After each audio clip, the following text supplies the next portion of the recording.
সবাইকে নমস্কার। আমি তো রেডি। কিসের জন্য রেডি সেটা তো বলাই হয়নি। আশা করি থাম্বনেল দেখে আপনারা বুঝেই গেছেন। আজকে 4 ফেব্রুয়ারি 2024। আজকে আমরা রিকিকে নিয়ে যাচ্ছি কমলা নার্সিংহোমে। ওখানে আজ ভর্তি হবে। সেরকম হলে কালকে ওর ডেলিভারি হবে।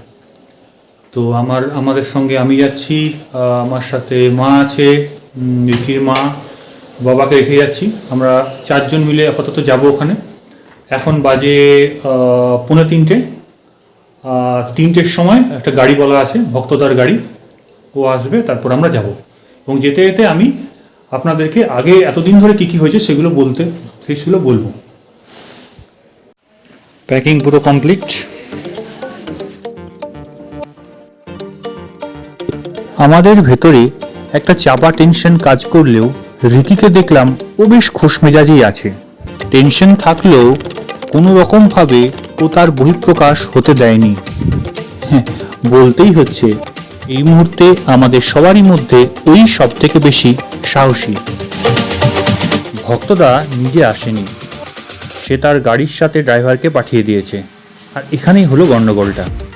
ভক্তদাকে আমি বলেছিলাম কুলটি কমলা নার্সিংহোমের কথা, কিন্তু কিছুটা ভুল বোঝাবুঝির জন্যই তিনি সামনেরই কমলালয় নার্সিংহোমের কথা ভেবেছিলেন। আমাকে যে রেটটা উনি দিয়েছিলেন গাড়ির, সেই রেটটা সঙ্গে সঙ্গে চেঞ্জ হয়ে গেল, এবং আমাকে যে রেটটা সেই সময় তারপরে ফোনের মারফতে উনি জানালেন, আমি তো শুনে একটু অবাকই হলাম, কারণ আমি এতটা আশা করিনি।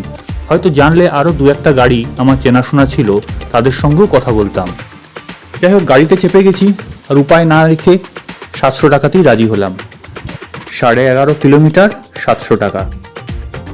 যাই হোক, আমরা ফিরে আসি এর আগের জার্নি সম্পর্কে।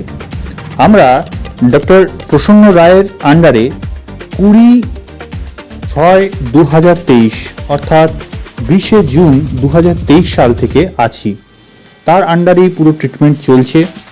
তিনি অনেক টেস্ট এবং তার সাথে তার মেডিসিন এসব দিয়ে গেছেন, এবং সেগুলো পালনীয় আমরা করে গেছি। এবং এখনো পর্যন্ত যত রিপোর্ট আমরা হাতে পেয়েছি সবগুলোই মোটামুটি ঠিকঠাক ছিল। এরপর গত 26 জানুয়ারি 2024 তারিখে আমরা তাকে দেখাতে গেলে তিনি একটি ফাইনাল ডেট দেন। ডেটটি ছিল 6 ফেব্রুয়ারি 2024 এবং অ্যাডমিশন হতে বলেছিলেন 5 ফেব্রুয়ারি 2024। কিন্তু আমরা একদিন আগেই মধুরিমাকে নিয়ে কমলা নার্সিংহোমে যাচ্ছি। ওখানে পৌঁছেই প্রথমে মধুরিমা এবং বাকি সবাইকে গাড়িতে রেখেই আমি ভেতরে গিয়ে খবর নিয়ে এলাম, এবং তারপরে আমি সবাইকে নিয়ে ভেতরে গিয়ে কিছুক্ষণের জন্য বসলাম এবং যা ফর্মালিটি আছে সেগুলো পূরণ করে 2-1টা যে কেবিনগুলো আছে সেগুলো দেখে নিলাম। তার মধ্যে থেকে প্রথম থেকেই আমার পছন্দ ছিল চিন্ময়রা যে কেবিনটা নিয়েছিল সেই কেবিনটা, কারণ সেটা যেমন এক প্রান্তে, সেরকমই সেখানে দিনের বেলায় রোদ আসে এবং অন্যান্য যাতায়াতের সুবিধাও সেখানে অনেকটাই বেশি অন্যান্য রুমগুলোর থেকে। কিছু না, আমরা কেবিন দেখে নিয়েছি, কেবিনটা পছন্দ হয়ে গেছে। তো সেখানে এবারে ব্যাগ নিয়ে যাচ্ছি, সেখানে গিয়ে এবারে ব্যাগটাগুলো রেখে দেবো। সেখানকার রিসেপশনে আমার সঙ্গে যা কথা হলো যে সেই রুমটি সহ পুরো প্যাকেজ লাগবে 48,000 টাকা। পরিষ্কার পরিচ্ছন্ন রুম আছে, 2টি বেড, একটি পেশেন্টের বেড আর একটি তার বাড়িতে যারা থাকবে তাদের রাত্রে থাকার জন্য বেড।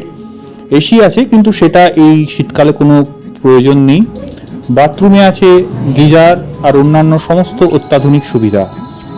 কমলা নার্সিংহোমটা কুলটির কলেজ মোড়ে অবস্থিত। প্রসন্ন রায়ের নামটা আমি চিন্ময়ের কাছ থেকে জেনেছিলাম। এরপরে আরও অন্যান্য অনেক জায়গাতে খোঁজ পেয়ে আমি মোটামুটি সেই সময় সিদ্ধান্ত নিই যে এই পুরো ট্রিটমেন্টটা ডক্টর প্রসন্ন রায়ের আন্ডারেই করাবো। সবাইকে কেবিনে রেখে আমি একটু বেরোলাম সামনাসামনি জায়গাটা দেখতে। সামনাসামনি যা ঘুরে বুঝলাম এই অঞ্চলে সব কিছুই পাওয়া যায়, খাবার দাবারে কোনো সমস্যা হওয়ার কথা নয়। এখন একটু সামনে আশেপাশে জায়গাগুলো একটু দেখতে বেরোলাম কী কী আছে। খাবার দাবার দোকান মোটামুটি সামনাসামনি আছে। একদম যেখানে আমরা আছি কমলা নার্সিংহোম, তার একদম সামনেই ক্যাফে পার্ক, এখানকার রেস্টুরেন্ট। এছাড়াও আশেপাশে ভাত পাওয়া বা রুটি পাওয়া যা খোঁজ পেলাম পাওয়া যাচ্ছে। আর একটু আগে গিয়ে এখানে স্মার্ট বাজারও আছে, খুব একটা দূরে নয়, স্মার্ট পয়েন্ট। এখানে মোটামুটি জিনিসপত্র পাওয়া যাবে। ওষুধের দোকানও সামনাসামনি আছে বেশ কয়েকটা, আমি খেয়াল করলাম। ওষুধ নিয়েও এলাম কয়েকটা, যেগুলো আমাকে একটু আগে বলে দিল। তো ঠিকই আছে, একটু আশেপাশে জায়গাগুলো একটু ঘুরে দেখি কী পাওয়া যায়। এই পেছনের দোকানটা থেকে জিজ্ঞেস করলাম, এখানে ভাত দিনের বেলা পাওয়া যায়, রুটিও পাওয়া যায়। ভাতের রেট বলছে মোটামুটি ঠিকঠাকই আছে যা বুঝলাম। আর সামনে আরও দু একটা দোকান আছে, ঘুরে একটু দেখে নিই কোথায় কী কীরকম কী জিনিসপত্র পাওয়া যায়, কী কী খাবার দাবার কোথায় কী অ্যাভেলেবেল। মোটামুটি যা দেখলাম আশেপাশে 100 মিটারের মধ্যে প্রায় সব কিছুই, খাওয়া দাওয়াতে কোনো সমস্যা হবে না, কিন্তু জিনিসপত্র কোনো সমস্যা হবে না। আরও তাও একটু ঘুরে দেখি আশেপাশে। এদিকেও রোডের দুধারেও প্রায় আমি 100-200 মিটার পর্যন্ত হেঁটে হেঁটে ঘুরে দেখে নিচ্ছি। গুগলেও দেখলাম দু একটা জিনিস। যাই হোক, দেখি আর একটু ঘুরে দেখি, দু একটা দোকান আরও দেখি। আমি মধুরিমার জন্য কয়েকটা প্যাটিস নিয়ে এলাম, কারণ আজকে ওর বেশ খিদে পাবে এবং নার্সরা বলে গেছে যে আজকে 12টার পর থেকে ওর জল এবং খাওয়া দাওয়া সব কিছুই বন্ধ থাকবে।